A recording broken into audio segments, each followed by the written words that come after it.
विटा परिषद नियोजनबद्ध व्यवस्थापन याबद्दल नेहमीच पंचक्रोशीमध्ये प्रसिद्ध आहे। तसेच विविध नाविन्यपूर्ण योजना राबवण्यात देखील कायम अग्रेसर असतं। याचप्रमाणे विटा परिषदेमार्फत नागरिकांकडून कर वसुली करण्याकरिता देखील अशीच एक योजना राबवण्यात आली होती। दिनांक 5 जुलै अखेर कर भरणा करणाऱ्या लोकांना 1% सवलत करामध्ये देण्यात आली होती।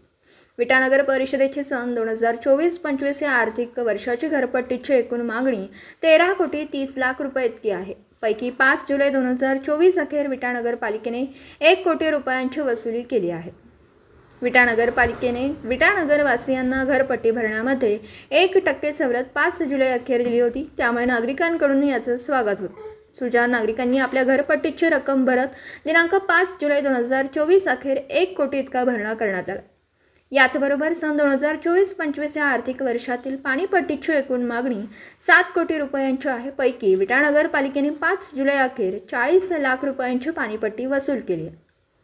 यावेळी मुख्याधिकारी श्री विक्रमसिंह पाटील यांनी सर्व सुजाण नागरिकांचं कौतुक करत ज्या नागरिकांनी अद्याप घरपट्टी अथवा पाणीपट्टी भरलेली नाही त्यांनी लवकरात लवकर भरून नगर परिषदेत सहकार्य करावं असं आवाहन केलं।